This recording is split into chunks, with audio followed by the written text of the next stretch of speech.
Oi pessoal, aqui é a professora Nathalie. Eu estou com vocês mais uma vez para a gente trabalhar os conteúdos de ciências. O nosso tema dessa semana é os sistemas ecológicos e o ambiente. Na natureza, existem diversas interações que acontecem ao mesmo tempo, tanto entre os seres vivos quanto entre os seres vivos com o ambiente.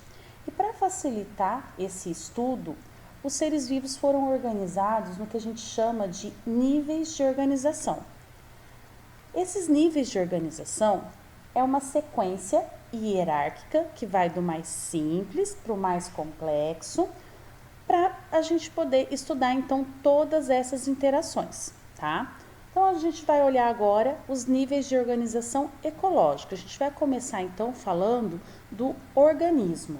O organismo, ele é o indivíduo, é a unidade fundamental.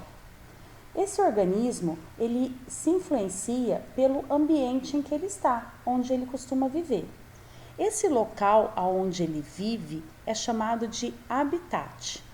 E esse habitat pode ser muito comum, por exemplo, quando a gente pensa em pardais, que a gente encontra eles tanto na área urbana quanto na área rural, em florestas, em campos, em vários locais, ou a gente pode ter um organismo com um habitat muito restrito, como é o caso de algumas espécies de pinguim que vivem apenas nas geleiras da Antártica. Bom, aqui no exemplo que eu coloquei para vocês, eu coloquei o lobo-guará. Então, ele é o nosso organismo, certo? A gente sabe que esse organismo, ele não vive sozinho. E quando a gente pensa que esse lobo-guará vive em conjunto com vários outros lobo-guará, a gente está falando então de uma população. Ou seja, a população é um conjunto de organismos de uma mesma espécie que vive numa mesma região. Essa população também não está isolada. Nesse ambiente onde eles vivem, a gente vai encontrar outras populações, ou seja, outras espécies vivendo junto lá.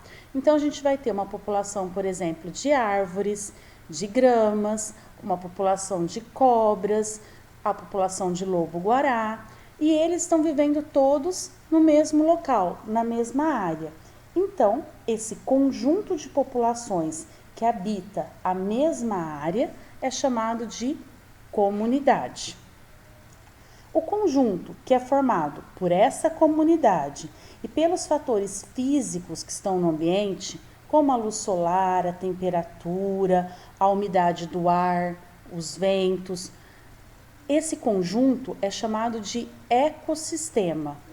E aí a gente vai ter tanto ecossistemas terrestres, como uma floresta, um deserto, como ecossistemas aquáticos, como uma lagoa, o mar e os rios, certo? Quando a gente pensa então no conjunto de todos esses ecossistemas que existem no nosso planeta, a gente está falando então da biosfera, que é então o conjunto de ecossistemas da Terra, tanto os terrestres quanto os aquáticos. Bom, como eu falei para vocês, o ecossistema é um conjunto, então, de interação entre os seres vivos e as características físicas de um ambiente. Então, esses fatores vivos e não vivos de um ecossistema, eles podem ser classificados como fatores abióticos e fatores bióticos. Os fatores abióticos são os componentes não vivos do ecossistema. Então, são representados pelos fatores físicos. Entre esses fatores estão a luz solar, os gases da atmosfera, a água dos rios, dos lagos, dos mares, né? Os minerais, a energia térmica, que é o calor, os nutrientes e todos esses elementos físicos do ambiente, eles vão ser importantes para a sobrevivência dos seres vivos naquele ambiente.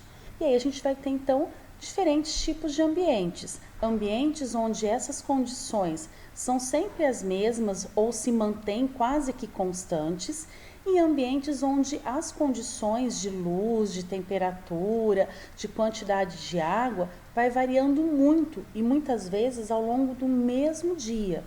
Isso tudo faz com que um ser vivo seja capaz ou não de sobreviver e de habitar aquele ambiente, certo?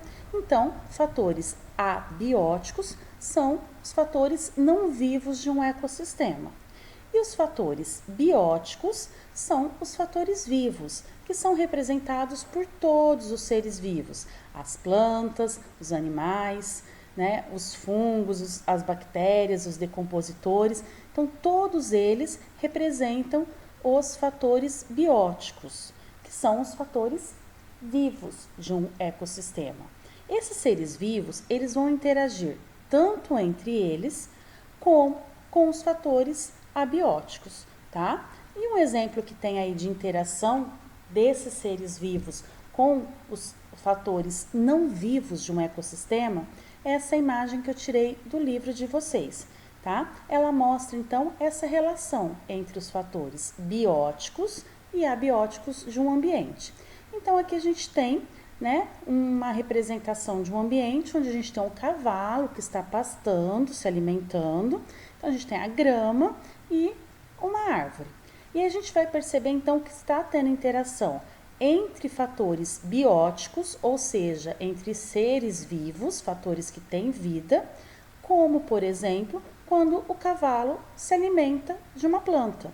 Eu estou tendo uma interação entre seres vivos. E também eu tenho a interação de fatores bióticos e abióticos, ou seja, que possuem vida e não possuem vida.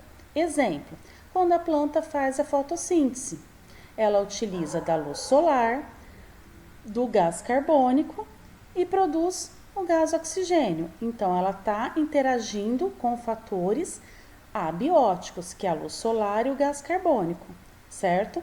E para respirar, tanto a planta quanto o cavalo vão utilizar o gás oxigênio e produzir o gás carbônico. E aí a gente tem então essa interação entre os fatores bióticos e abióticos. Lembrando também que esses seres vivos estão interagindo, por exemplo, com a água do ambiente, né? Eles precisam de ingerir a água ou absorver a água, no caso de uma planta, para sobreviver, e também perdem essa água para o ambiente através da transpiração, certo? Então, um ecossistema que esteja em equilíbrio vai ter uma boa interação entre os seres vivos que habitam ele, entre si e com os fatores não vivos desse local, certo? Bom, pessoal, esse é o conteúdo dessa semana. Espero que tenha ficado claro, que eu tenha ajudado vocês a compreender melhor. Qualquer dúvida, estamos nos grupos de WhatsApp e é só chamar a gente lá, tá? Beijos e até uma próxima aula.